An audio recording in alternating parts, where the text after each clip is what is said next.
Hey, what's going on, guys? It's Techy Jefe. And do you guys have a computer laying around that the hardware isn't that good or Windows might just simply be out of date? Well, I got a solution to your problem. It is called Linux.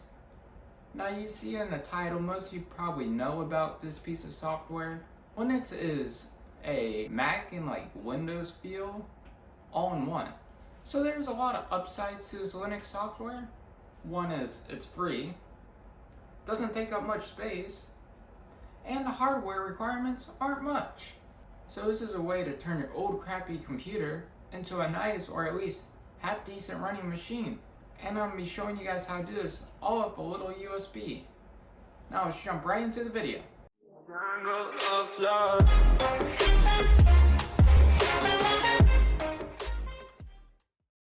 Okay, so first we're going to want to download the Linux ISO file. To do that, go to your web browser. In my case, it'll be Google Chrome. First, you're going to want to type in Ubuntu download. So let's go ahead and type that in, if I can spell right. Okay, so once you've Googled Ubuntu download, you should see this go to download button under Ubuntu Software Center. Go ahead and click on that. Then it should redirect you to their website to download the ISO file. So you can read about it if you want to. I assume that you already know what Ubuntu is, or at least the Linux distribution is. So we're going to want to go ahead and click download. And it should start downloading. Okay, there we go. It's starting to download. Now we're going to want to install Rufus.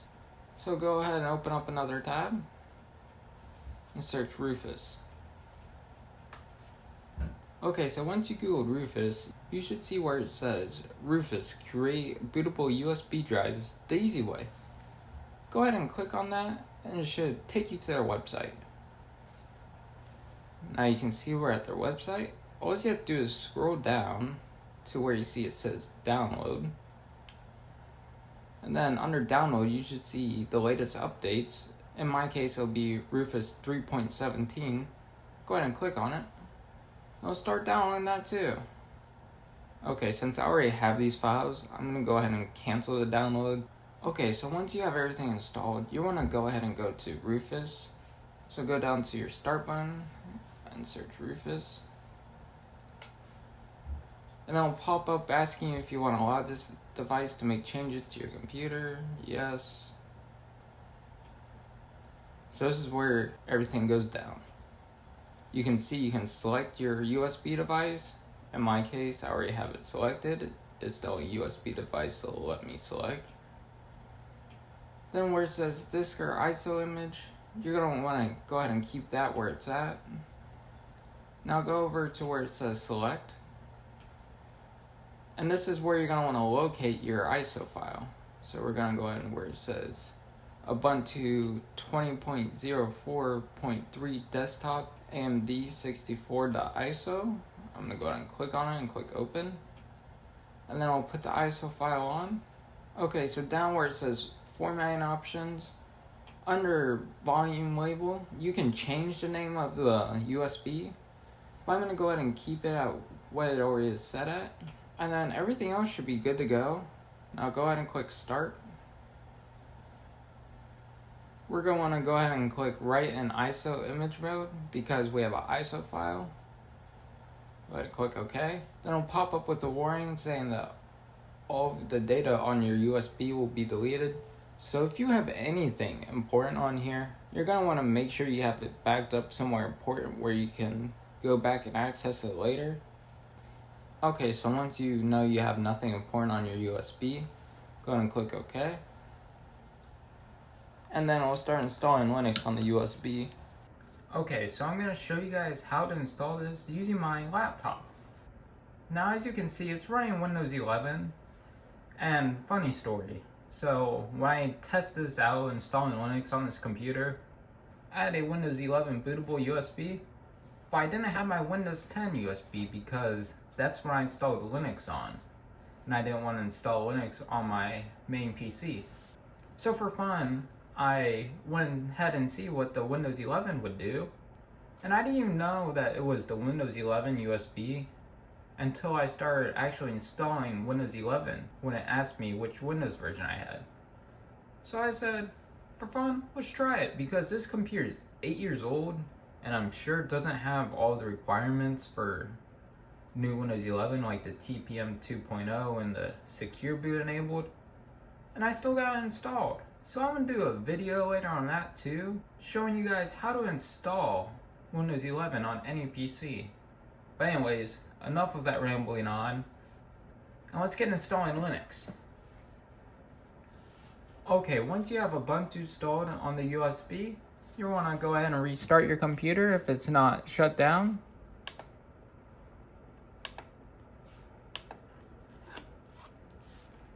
Then while it's powering on, that's when you're going to want to plug in the Linux USB. And while it's booting up, hit whatever button it is to get to your boot options. In my case, it was F12, which I'm pretty sure it's like that for most computers. But anyways, let's go down to where your USB is. Typically might be the USB name. For me, it's EFI USB 1 path 1. Let's go ahead and hit enter. It might take a few seconds for Linux to actually boot up and show the GUI.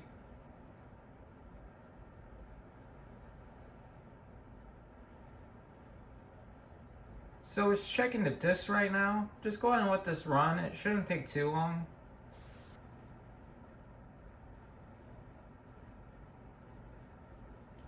Okay, so once the disk checks are done, it'll pop up with the installation. So you can try Ubuntu, which it would just not install it on the computer if you didn't want to install it yet. Or you can just go ahead and install it on the computer. I'm going to go ahead and click install Ubuntu since I'm showing you guys how to install Ubuntu on your computer. Go ahead and click install. Now you can choose your keyboard layout. In my case, it'll be English. And there's many different English keyboards, but I'm going to go ahead and stick with the normal English US keyboard. I honestly don't know what all of these other ones are. They kind of sound interesting, especially this one with dead keys. Is that like dead keys on your keyboard? Then there's a Macintosh one. So if you want to install on your Mac, I guess, maybe as like a dual boot. Anyways, let's go ahead and click continue. Okay, so now you're going to want to go ahead and connect to your Wi-Fi. Okay, once you're connected to the Wi-Fi, it's going to ask you how you want to install this on your computer. There's normal installation, which will include the web browser, utilities, office software, games, and media players. Then the minimal installation will only install web browser and basic utilities. So if you're installing this for your grandma or your mom who really just only uses it to pay bills and get on the internet, you just would want to use minimal installation. But for the sake of this video, I'm going to go ahead and go with the normal installation because I'm extra and I want all the extra stuff. Then the other options, download updates while installing Ubuntu. Yeah, let's go ahead and do that. That way we don't have to worry about updating it later. Then install third-party software for graphics, Wi-Fi hardware, and additional media formats. Now for this option, especially if you have a computer you built yourself, I'd want to go ahead and click this. Okay, now let's go ahead and click continue. So now it's asking you how we would like to install it. You install Ubuntu alongside Windows Boot Manager, which this is also known as dual boot, where you can have both Windows and Linux on the same machine, which I'm going to make a video on that later. Then it also gives you the option to erase disk and install Ubuntu. It'll delete all your programs, documents, photos, music, and any other files in the OS. This is what I'm going to do because it will go in and erase the Windows Boot Manager and delete Windows completely without me having to do it myself. Now let's say there were some partitions you wanted to keep for some reason. It gives you an option to do it yourself right here. But I'm going to go ahead and stick with the erase disk and install Ubuntu because I don't want to keep any partitions for any specific reason. Let's go ahead and click install now.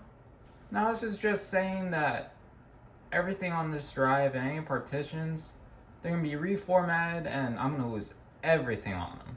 I already know this, I don't care. Let's go ahead and click continue. Now it's going to ask me where I'm located. So this is more of the choose your time zone. I'm going to go ahead and type in where I live. Click continue. Okay, so now it's going to have you enter all of your login information. For my name, I'm just going to type in Techy Jefe.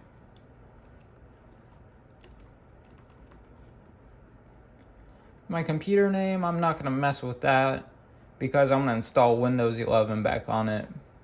But if you want to change the name of your computer, that way when you're looking on your network and you see the computer, you know exactly which computer it is. My username, I'm just going to choose Techy Jefe. Choose password. I'm going to go ahead and type in my password. Okay, so you can choose it to log in automatically for you, so you don't have to type in your password every time. Or you can have it require a password to log in. And let's say you're on a domain or you're connecting this laptop to a domain. That's when you would choose use Active Directory. But I'm just at home, I don't have a server or anything like that. And I do not want it to log in automatically. I don't know why you'd want it to log in automatically unless it's a desktop PC. But anyways, let's go ahead and click continue. Now it's gonna finish installing Ubuntu. And I'll be right back after it's done. Okay, so now the installation is complete. Now you can go ahead and restart your computer.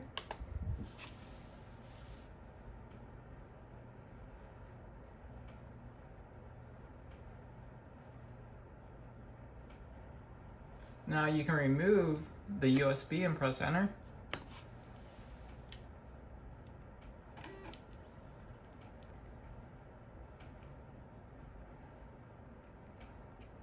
So now it's booting up to your new Linux machine. Now I'm not going to go through everything in here.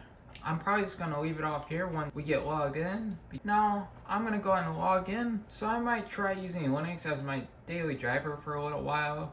But I think it'd be interesting just to use it for a little bit. I never used Linux as my daily driver. So it could be an interesting video and experience to learn how to use Linux. Let's finish setting it up.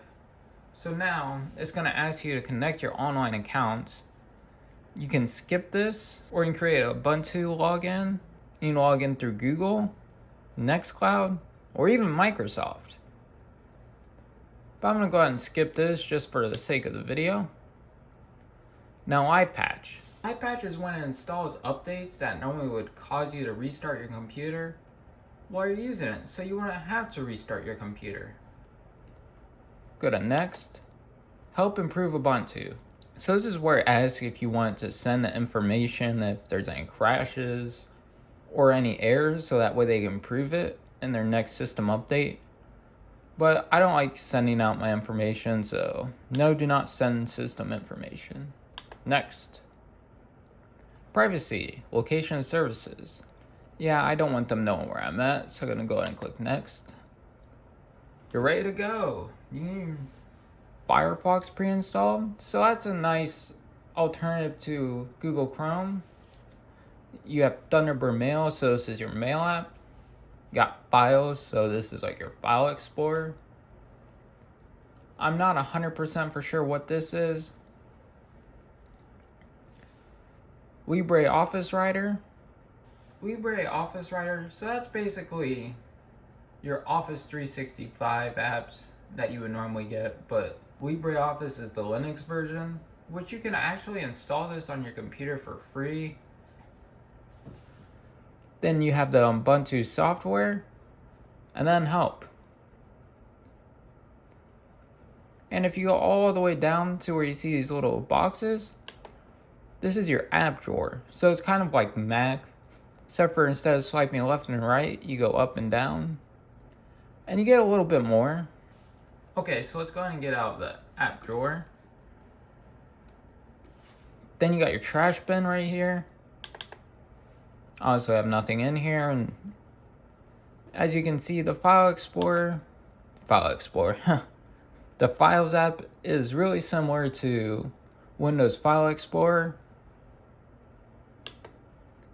But that's pretty much it, guys. I'm gonna let you guys toy around and mess with this yourselves. Thank you guys for watching.